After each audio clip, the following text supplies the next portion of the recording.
लता रानी अपनी 3 विधवा बहुओं के साथ रहती थी। उसकी सबसे बड़ी बहू सपना, मंझली बहू प्रज्ञा और सबसे छोटी बहू चांदनी थी। एक बार जब लता रानी के तीनों बेटे मीटिंग अटेंड करने फ्लाइट से दूसरे शहर जा रहे होते हैं, तभी एरोप्लेन क्रैश होने के कारण उन तीनों की मौत हो जाती है और उसकी तीनों बहुएं एक साथ विधवा हो जाती हैं। वो अपनी तीनों बहुओं पर बड़ा ही अत्याचार करती है क्योंकि वो उन तीनों को मनहूस मानती थी, जिनकी मनहूसियत की वजह से उसके तीनों बेटे खत्म हो गए। एक सुबह चांदनी के जोर से चीखने की आवाज आती है तो उसकी जेठानियां भागते हुए बाथरूम की तरफ जाती हैं। वो देखती है कि उनकी सास चांदनी का हाथ गर्म बाल्टी के पानी में डुबाकर जला देती है। माँ जी छोड़ दीजिए इसे, ये आप क्या कर रही हैं? इस मनहूस को ये नहीं पता था कि मुझे नहाने के लिए कितना गर्म पानी चाहिए। आज सबक सिखाया तो अब ये जिंदगी भर नहीं भूलेगी। इस महारानी ने खूब गर्म पानी कर दिया था। अब इसके साथ तुम सबको भी पता चल जाएगा कि ज्यादा गर्म पानी करने का अंजाम ये होता है। लेकिन माँ जी ये तो गलत है ना, बेचारी चांदनी को कितना दर्द हो रहा होगा और आखिर उसने गर्म पानी कर भी दिया तो आप उसमें ठंडा पानी मिलाकर उसको नॉर्मल कर लेती ना।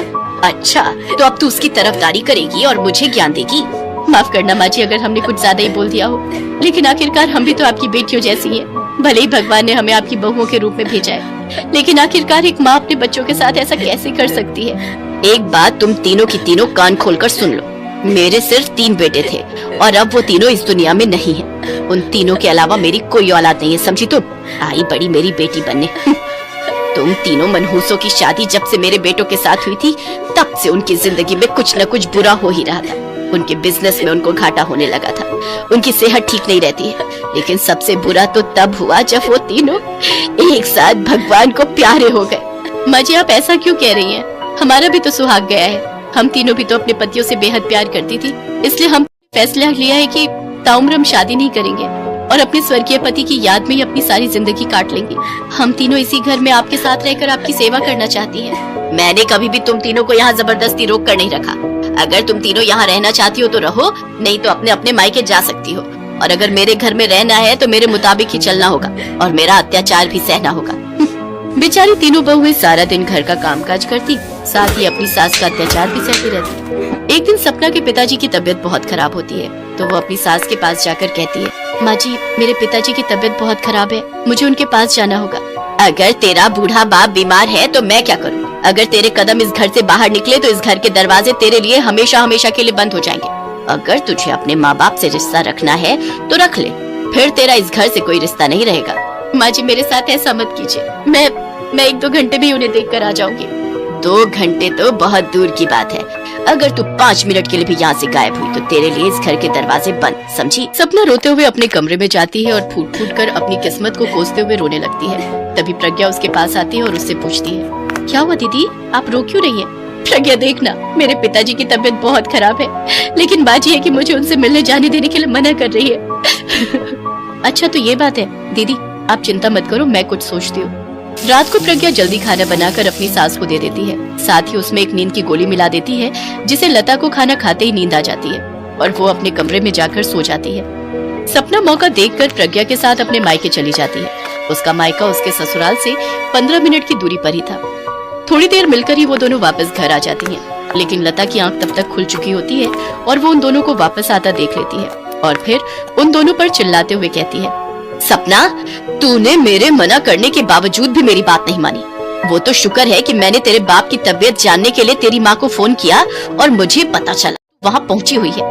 मैं जानती हूँ माँ जी कि मैंने आपकी आज्ञा का पालन नहीं किया और आपके मना करने के बाद भी अपने पिताजी को देखने गई, लेकिन मैं क्या करती माँ जी, एक बेटी का दिल अपने बीमार पिता को देखने के लिए तरस रहा था और मैं खुद को नहीं रोक पाई। अब मुझे तुम्हारे कोई बहाने नहीं सुनने, अभी के अभी तुम मेरे घर से निकल जाओ। तभी वहाँ चांदनी भी आ जाती है और सपना की तरफदारी करते हुए चांदनी और प्रज्ञा लता रानी से कहती है, माँ जी अगर दीदी इस घर से जाएगी तो मैं भी इस घर में नहीं रहूंगी। माँ जी हमने आपको बहुत प्यार और सम्मान देने की कोशिश की, लेकिन लगता है कि हमारी कोशिश कभी कामयाब नहीं होगी। दीदी बिल्कुल सही कह रही है, आप हमें अपने परिवार का हिस्सा नहीं समझती और न ही हमें अपनी बहू मानती है। इसके बावजूद हम तीनों आपको खुश करने की हर कोशिश करती रही, लेकिन उसके बदले में हमें क्या मिलता है आपसे? अगर तुम तीनों को इतनी ही तकलीफ है तो चली जाओ यहाँ से। तुम तीनों यहाँ रह भी अपनी मर्जी से ही रही थी और अगर जाना भी चाहती हो तो अपनी मर्जी से जाओ, मैं तुम तीनों को नहीं रोकूंगी। और अगर मेरे घर में रहना है तो मेरा अत्याचार तो तुम्हें सहना ही पड़ेगा। तीनों बहुएं एक साथ वो घर छोड़कर अपने अपने मायके चली जाती हैं। ऐसे ही कुछ दिन बीत जाते हैं। अब लता रानी पूरे घर में अकेले ही रहती थी। अकेले रहते हुए उसे अपनी बहुओं की कीमत समझ आती है और उसे इस बात का एहसास होता है कि उसकी बहुएं नहीं बल्कि बेटियां थी, जो दिन रात उसकी सेवा में लगी रहती थी और उसके हर एक अत्याचार को सहती थी। मुझसे बहुत बड़ी गलती हो गई जो मैंने अपनी देवी समान बहुओं को इस घर से निकाल दिया।